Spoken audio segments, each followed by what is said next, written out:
Hoje eu venho trazer uma história que não é tão conhecida assim, mas eu queria muito pelo menos homenagear essa animação da Cartoon Network, que tinha tudo para se tornar um grande sucesso. Porém ela acabou sendo cancelada na primeira temporada com apenas 20 episódios. Do mesmo criador de Samurai Jack e o Laboratório do Dexter, Titãs Biônico era um desenho com muita ação e cenas bem feitas, além de abordar assuntos e reflexões extremamente maduras por ser um desenho para criança. E talvez foi exatamente isso que fez ele não ser tão bom aos olhos da Cartoon Network. O que é uma pena, pois hoje em dia esse tipo de desenho é muito mais bem aceito. Talvez ele só tenha sido lançado na época errada. E eu sei que apesar de não ser tão popular assim, o desenho acabou conquistando muita gente. Então para esses poucos mais assíduos fãs, eu decidi criar uma estampa de camiseta para fazer parte lá da lojinha do canal. Então se você é underground o suficiente para ter uma camiseta do Titãs Biônico, acesse o link aqui embaixo e compre com desconto de lançamento, que vai durar uma semana, beleza? E também dê uma olhada nas outras camisetas, tem bastante coisa legal por lá e cada vez vai crescer mais essa lojinha. Então se vocês têm alguma sugestão também deixe aqui nos comentários. E claro, também comente quais as próximas histórias que você quer ver aqui no canal. Se inscreva e ative o sininho para não perdê-las. E com isso dito, sejam todos muito bem-vindos à história completa de Titãs Biônico. E tudo começa em Galaluna, um planeta distante e extremamente parecido com a Terra. Apesar de ter 3 luas, a sua atmosfera e formas de vida são bem semelhantes. A sua população vive uma monarquia governada pelo rei, que tem um grande exército com muita tecnologia, liderado pelo General Modula, que é um grande amigo do rei, e juntos eles venceram muitas batalhas. Porém, quando eles estavam em um planeta lutando contra uma raça de monstros conhecidos como Mutrad, o rei quase não consegue escapar vivo, e o Modula, que estava junto com ele, é dado como morto. Porém, ele tinha sobrevivido e acreditou que ele tinha sido deixado para trás. Ele foi obrigado a argumentar com aquelas criaturas, e tudo isso fez ele mudar completamente de personalidade, se tornando um tirano hostil que agora controlava os Mutrades e queria se vingar de Galaluna. E até mesmo antes de tudo isso, um garotinho chamado Lance acaba perdendo o seu pai, que era um brilhante cientista. Ele então é enviado para a academia militar e lá ele acaba sendo atormentado pelo barão, que sempre o diminuía e o desprezava, conseguindo fazer com que todo mundo acreditasse nisso. O Lance era desprezado por todos, então o que ele fez foi treinar e treinar, se tornando o aluno mais jovem a conseguir uma medalha de excelência. Porém, no dia que ele iria recebê-la, o barão tentou literalmente matá-lo, causando uma grande destruição na escola, que acabou sendo atribuída ao pobre Lance. Ele é preso e o rei acaba pagando a sua fiança, e ele é obrigado a consertar toda aquela destruição. E tudo isso faz ele mudar completamente sua personalidade, se tornando um solitário que não confia em nada e em ninguém e desconfia de tudo e todos. E muito diferente dele, Ilana era a filha do rei que cresceu em um ambiente muito agradável e era muito feliz. E os dois até se conheceram no próprio funeral do pai dele, mas ela não sabia o quão importante ele se tornaria na sua vida futuramente. Apesar disso, ela sempre foi muito dedicada e tinha boas atitudes como princesa, que fez ela verdadeiramente ser admirada e respeitada por todo mundo. Só que a sua vida e de todo mundo mudaria completamente quando Galaluna é atacada. O Lance se torna um guerreiro muito poderoso defendendo Galaluna dos Mutrades. Porém, ele tinha atitudes muito insubordinadas, o que fez ele não ser levado a sério pelo rei. Invadindo a base inimiga sem permissão, ele encontrou diversos reféns mortos e também ouviu os planos do General Modula, mas novamente ele não foi levado a sério e ainda por cima foi culpado por todos os reféns mortos. Ele tem um ataque de ira contra o seu superior, tendo assim o seu relógio, que é sua armadura, confiscada e é preso, descobrindo por fim que aquele superior era na verdade um traidor. Ele tem uma grande batalha de espadas contra ele e acaba o derrotando afinal, salvando assim a família real e finalmente mostrando pro rei a verdade. Galaluna estava sofrendo um golpe de estado minuciosamente organizado, com próprios generais infiltrados alinhados com o Módula. E assim o rei finalmente ouve o conselho do Lance, o elegendo como protetor da princesa Ilana e os mandando para o planeta Terra, junto com um robô biocibernético de alta tecnologia chamado Octus. Assim a princesa teria uma chance de sobreviver e um dia voltar para sua terra clamando pelo seu posto como rainha de Galaluna. E assim eles deixam a sua terra e lá eles não teriam mais informação do que aconteceria com o seu povo. Essa incerteza para a Ilana a atormentaria constantemente, enquanto Lance e Octus seriam responsáveis por proteger a princesa, enquanto todos eles tentariam se mesclar na sociedade dos humanos sem chamar muita atenção. E aqui, meus queridos, é onde começa a história de Titã Simbiônico.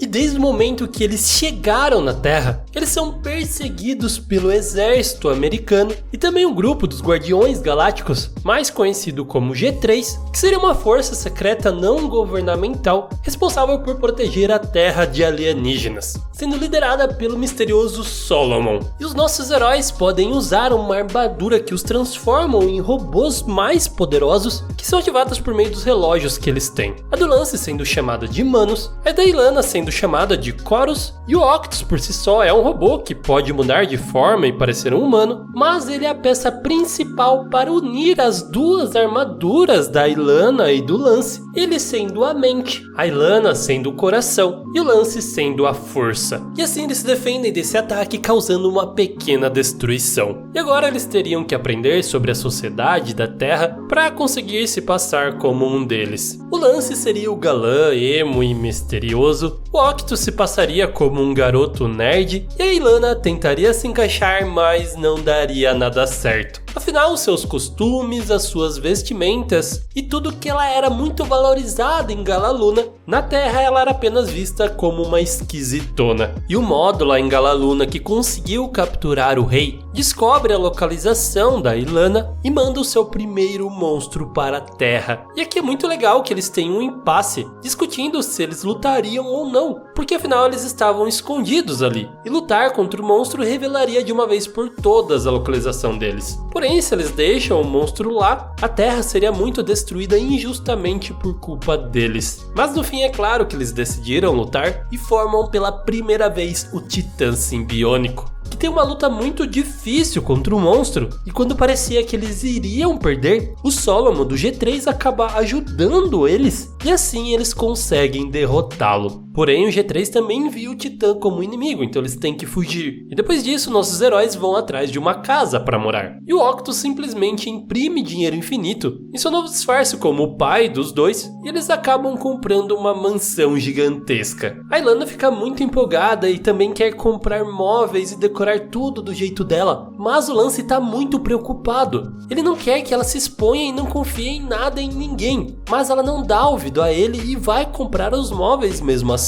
E por fim, ele estava realmente certo, a cidade estava tomada pelo exército. Mas por fim, os dois acabam comprando os móveis juntos, e a Ilana só queria decorar a casa de uma forma que ela lembrasse de Galaluna. Afinal, ela não sabia se o seu planeta continuava existindo. E assim os dois meio que se entendem um pouco mais. Tanto a insegurança do Lance, quanto os sentimentos da Ilana ao seu lar. Porém, o Lance continuava tendo muitos sentimentos reprimidos, e lutar contra o mal era a única coisa que o fazia sentir verdadeiramente vivo. E assim ele começa a sair durante a noite escondido, dando uma de justiceiro das sombras e sentando sarrafo nos bandidos. Só que as coisas saem um pouco do controle quando ele promete estar numa festa organizada pela Ilana, mas acaba não indo para ir atrás de uns bandidos. Assim as coisas saem um pouco do controle, mas no final ele se redime e compensa a falta que ele fez. Depois temos um episódio muito interessante, que mostra o quanto esse desenho é profundo. O monstro enviado dessa vez consegue entrar no inconsciente deles, causando pesadelos com os seus maiores medos. Temos cenas muito pesadas, da Ilana se sentindo culpada por todos da sua terra estarem praticamente morrendo, enquanto ela vive ali uma vida relativamente boa na Terra. E o Lance tem pesadelos com seu pai, sendo ele um científico não tão bom assim, que fazia experimentos duvidosos. Essas visões vão escalando, acontecendo com eles até mesmo acordados. Só que no final eles percebem que eles só conseguiriam derrotar o monstro se eles enfrentassem verdadeiramente os seus medos. E é isso que eles fazem, tendo coragem de superá-los e por fim derrotando o monstro. E o legal é que no final essa experiência, na verdade, acabou deixando eles mais fortes por enfrentarem os seus maiores medos. Depois eles enfrentariam um monstro gosma preto, que é muito parecido com Venom, para falar a verdade.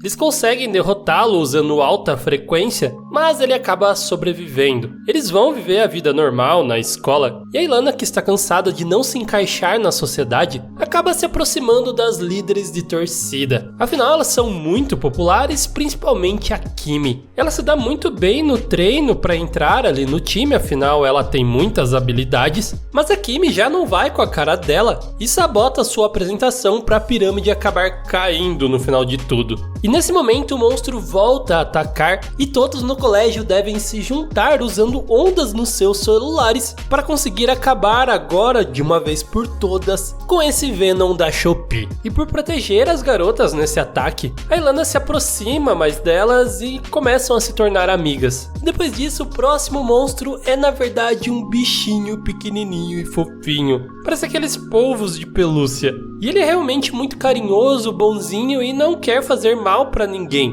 Então eles acabam adotando ele e cuidando dele. Só que foi o módulo que o enviou, porque ele era na verdade uma arma muito poderosa. A atmosfera da Terra iria deteriorá-lo e quando ele morresse ele causaria uma grande explosão. Então os nossos heróis fazem com que ele passe os seus últimos momentos da melhor forma possível. E isso pode não parecer, mas é muito maduro para um desenho. Afinal, essa história fala sobre o luto antecipado. Eu tô passando por um momento exatamente assim com um dos meus gatinhos. E não é nada fácil. E o jeito que o desenho traz esse assunto de uma forma bem delicada, mas muito profunda, mostra mais uma vez o quanto ele é bem trabalhado, desenvolvido e amadurecido. E por fim eles acabam enviando ele para o espaço, onde ele explode, formando uma nova estrela. Sendo essa uma lembrança eterna dos momentos em que eles viveram juntos. E agora temos um dos episódios mais polêmicos desse desenho. Alguns dizem que ele foi cancelado por conta desse episódio. Afinal, além de ser amadurecido em diversos aspectos,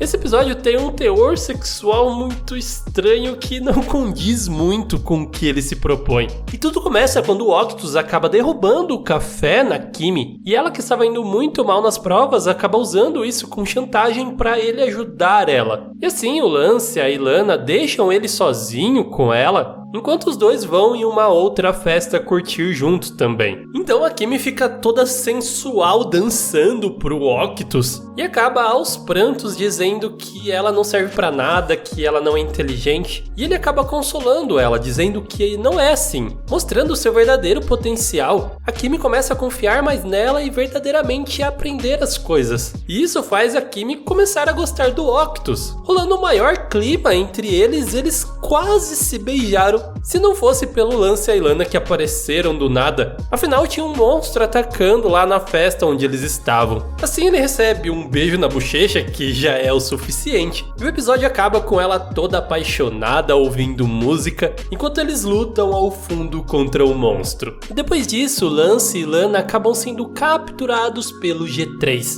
O Octus até tenta protegê-los, mas não consegue. Eles acabam em uma prisão de alta segurança, onde o outro prisioneiro misterioso está ao lado da Ilana e acaba se juntando a eles quando Lance aparece e tinha escapado. A fuga deles acaba sendo bem complicada, só que esse prisioneiro misterioso acaba conseguindo dar a eles os seus relógios para eles se transformarem em robôs novamente. Só que tudo era uma armadilha, pois esse prisioneiro era o próprio Solomon, que queria ter provas concretas de que eles eram mesmo alienígenas e também os usuários desses titãs. Ele tenta explicar que ele só queria respostas e não queria machucá-los, mas eles não perdem tempo e acabam fugindo. E no final do episódio é revelado alguém superior ao Solomon no G3, um chefe supremo que teria um grande desenvolvimento depois, quem sabe se o desenho tivesse uma continuação.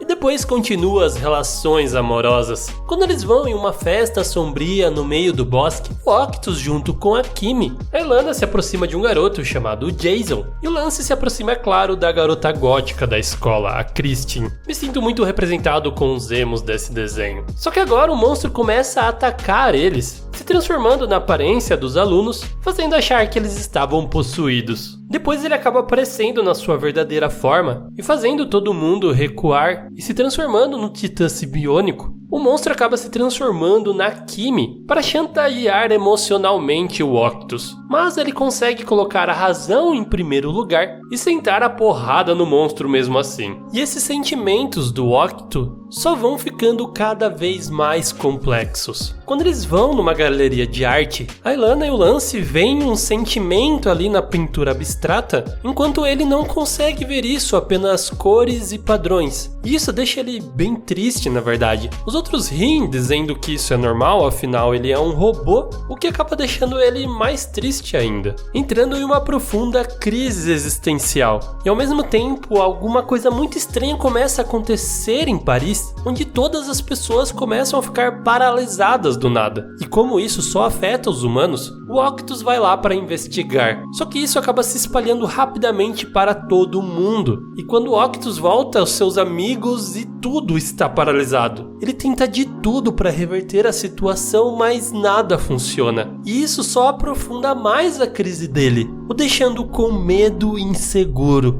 Voltando então para aquela obra de arte e refletindo se tudo aquilo que ele sente são emoções verdadeiras ou apenas um conjunto de circuitos programados para reagir a certos estímulos. Uma crise muito profunda. Ele já estava aceitando que não tinha mais nada para fazer quando o monstro que estava ocasionando isso acaba chegando finalmente na Terra. E assim ele consegue bloquear as suas ondas, formar o titã simbiônico, derrotar o vilão e salvar o mundo mais uma vez. E tudo isso fez ele perceber que não importa se ele tem sentimentos humanos ou não, o que ele sente pra ele é verdadeiro. E é isso que realmente importa. Ele não tem que se encaixar como humano ou um robô sem sentimentos. Ele tem que apenas ser ele e ser feliz assim. Depois temos o clássico episódio do baile escolar dos Estados Unidos, que serve para aprofundar as relações amorosas dos nossos personagens, principalmente o Octus com a Kimi. Bom, o Lance tenta até convidar a Christine, isso em uma luta entre os dois, e ela recusa, dizendo que ela não gosta dessas coisas de baile, dando uma chave de perna na cara dele. A Ilana vai com o tal do Jason e o Lance com uma nerd aleatória. Só que claro que apareceria um monstro no meio da festa, e quem fica mais incomodada com isso é a própria Kimi, que desconfia de todas essas desaparições do Octus, sabendo que ele não está sendo sincero com ela. Ele até tenta pedir desculpas pra ela depois, mas ela realmente está muito sentida e não quer nada com ele se ele não for sincero com ela. Já por outro lado, o Lance com a Ilana ficam sozinhos no final do baile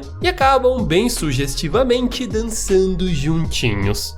Outra coisa que seria mais desenvolvida se o desenho continuasse. E por fim chegou o aniversário de 1 ano de fabricação do Octus, mas eles acabam sendo interrompidos por um pedido de ajuda do Solomon, que está em uma estação espacial onde um monstro apareceu por lá e consegue roubar todo o tipo de energia. E a tripulação dependia da energia dos seus trajes, e por isso quase todos eles foram dizimados. Os nossos heróis então vão ajudá-lo, mas as coisas se complicam muito, porque afinal o Octus estava correndo um grande perigo, porque o monstro inutilizava as baterias que ele sugava, e se isso acontecesse com o Octus, seria o seu fim. E eles ficaram lembrando quanto o Octus foi bom, cuidava deles e continuou cuidando, doando da sua própria energia para o Solomon continuar vivo. E quando eles finalmente começam a ser resgatados por uma outra nave do G3, em último instante o Octus acaba sendo atravessado pelo monstro. E assim Lance e Lana perderam o seu grande companheiro. Sem ter o que fazer em um ataque de raiva, o Lance usa toda a munição daquela nave para destruir a estação espacial onde estava aquele monstro. E assim, desolados, eles voltam para a Terra. Eles não iam mais para a escola, e lutar contra os monstros sem o Titã Sibiônico era inútil. Eles não tinham poder suficiente, e a única coisa que eles poderiam fazer era tentar encontrar uma maneira de recarregar o Octus. Nesse meio tempo, o exército criou um robô gigantesco que seria capaz de lutar contra os monstros no lugar do Titã. E ele era assim bastante poderoso e efetivo nisso. Mas a Ilana e o Lance ficaram interessados na energia que ele usava para ser carregado. Com certeza era algo muito poderoso e eles poderiam tentar usar isso para recarregar o Octus. Só que nessa missão eles acabam sendo cercados pelo exército. E sem ter muito o que fazer, eles tentam fugir e no último minuto são salvos mais uma vez pelo Solomon, que consegue resgatar eles dali. Porém, o exército não deixaria isso barato para eles e nem para o G3. Ou seja, uma guerra começaria. Lance e Lana acabam se unindo com o G3 e têm esperanças que os seus cientistas conseguissem recarregar o Octus. Porém, eles também não tiveram sucesso nenhum. E quando o ataque do exército começa, mesmo sem poder formar o Titã, Lance e Lana vão para o combate. Nesse meio tempo, um ser misterioso acaba invadindo onde o Octus estava e por algum motivo ele sabia todas as suas configurações, conseguindo aparentemente reprogramá-lo. E nisso acaba chegando 3 monstros gigantescos do nada, e os nossos heróis, o G3 e até mesmo o exército, deveriam agora se juntar para se defender dessa ameaça. E aí do nada, aparecendo uma aura divina, aparece o Octus, que foi restaurado, e agora eles poderiam formar mais uma vez o Titã, que por algum motivo estava muito mais forte do que antes. Em uma cena de ação extremamente épica, ele consegue derrotar todos os monstros e salvar o mundo mais uma vez. E agora todos poderiam comemorar principalmente a volta do Octus. Terminando assim essa série que deixou muitas pontas soltas, porque claramente eles tinham a intenção de continuar o desenho. Só que infelizmente isso não aconteceu, a Cartoon Network cancelou o desenho e a gente talvez nunca poderá saber a continuação dessa história. Mas mesmo com apenas uma temporada, foi extremamente épica. Então eu espero que vocês tenham gostado desse vídeo um pouco diferente. Se gostaram, deixe o seu like, um comentário também do que acharam e quais desenhos vocês querem ver aqui no canal. Se inscreva e ative o sininho para não perder essas histórias e claro, aquele grande beijo no seu coração de melão e tchau!